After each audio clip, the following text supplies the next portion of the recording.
Hey, what's up guys, Vex here. Today we're going to be talking about the Esper, and more specifically the basics of playing the Esper, and primarily in PvP. So, how can the Esper be played? Well, there are two primary things to play the Esper, DPS or healer. We're going to start with DPS as always, because DPS is what I'm good at. So, there are again two secondary ways to play DPS.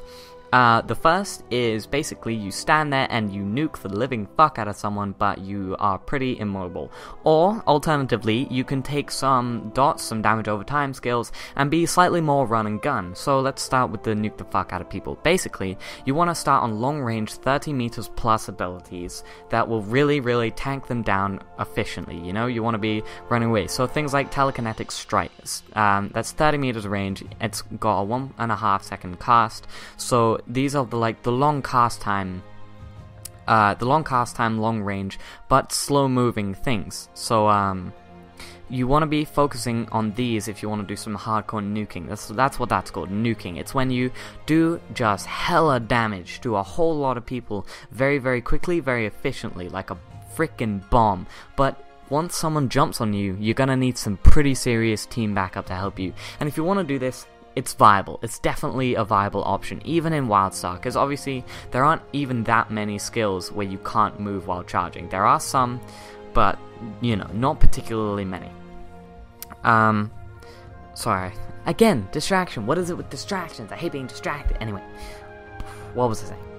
So, long-range nuking, you want to have backup. You want to be 30 to 40 meters away, like you want to be hitting those max ranges so you can't be jumped on or leapt on by a stalker or a warrior so quickly, but you want to have someone near you, someone nearby with lots of CC to help you. Obviously you can have some CC, you can have things like Crush which will knock them back, but you really want to maximize your efficiency for murder. You want to be blowing people's faces off, and this means you're going to prioritize your DPS abilities way over your CC. And as I said, you want to be long range. Positioning is incredibly important if you try and play an Esper like this. You want to be far away, long range, but you want to be hitting everyone a lot. If someone jumps on you, you have two options here.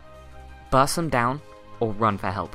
Like, you have dash charges, of course, you have ways to get away, and you just run to the nearest tank, the nearest backup that can get you, and they will save you, because you cannot fight alone if they're a lot stronger than you. You have to be able to either nuke them down quickly, or not at all. But, the second way to play is a high mobility, but slightly lower, slightly more dot orientated Esper, which focuses on things like Blade Dance, for example. Blade Dance, you basically swing around and you throw a bunch of side blades around your body, and it does damage based on who's near you. But you also get swiftness, which increases your movement speed by 15% while channeling. So you basically run around and channel and hit this ability and kite. You kite like crazy, and this is also important when things like Spectral Frenzy. Obviously, these are both really short-range skills. They're both 10 meters, so you're gonna have to be up close and personal. But if a stalker jumps on you, for example, this is the situation you want to be in a lot more. Things like Spectral Frenzy, of course, conjure 3 Spectral Blades that deal X magic damage to foes and generate a side point. Blades are swung once cast, and you're just slicing your way through anyone who's near you. But this only really works with some escapes and some CC. You definitely want to have Fade Out in your action set, but you also probably want something like Shockwave, and maybe Ghost.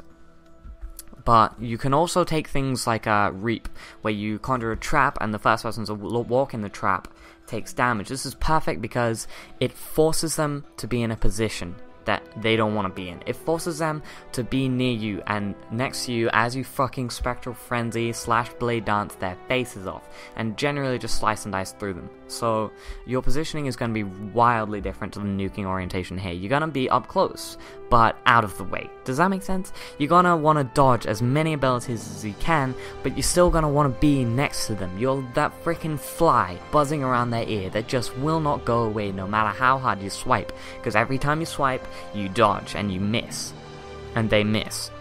Do you understand what I'm saying? Anyway, yeah, so you want to be having quite a bit of CC to force them into positional disadvantages, but you also want to be having lots of charges of side points to build up, and then just slowly breaking them down, wearing them down, so that they can't kill you and you're just out of the way all the time. Like the Cheshire Cat. I don't know why I made that association. Anyway, but then there's healing. Healing pretty much only has one way of doing it. Healing's pretty basic, but it's also very mixed. You have the long range ability heals that are very basic and very, normal, like a Collective Will restores health to yourself and party members from 25 meters. It's just, an AoE heal, like no big deal. But you also have things that require a little bit more of positioning and orientation and collaboration with your team. So things like Mirage. Create a Mirage lasting 60 seconds at the target location. The first injured ally that walks into the Mirage gains X health and you generate a psi point. Ability has 2 charges. So this is a good thing to notice. Mirage requires you to both talk to your teammates and know where your teammates are gonna be in the fight.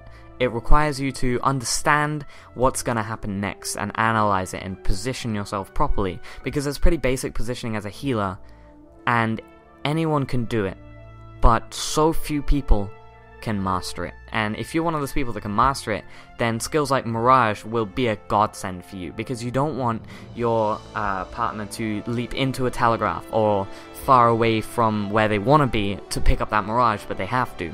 You want to place it so that they can get it, but they can't be zoned away from it, which is a hard thing to do, and it's something you're going to need to focus on as a healer. So you're going to be keeping your distance, keeping it well, but constantly aware of what's going to happen next, because there's pretty much only one way. As for limited action sets go, you want to have the strong majority of your skills, obviously healer skills, with at least, I would say, 1 debuff, but also 1 escape or CC. Fade out would probably be the most common. Jump backwards for 4 meters, like, just gives a nice gap. But also fixation is probably going to be a must-have for that oh shit period.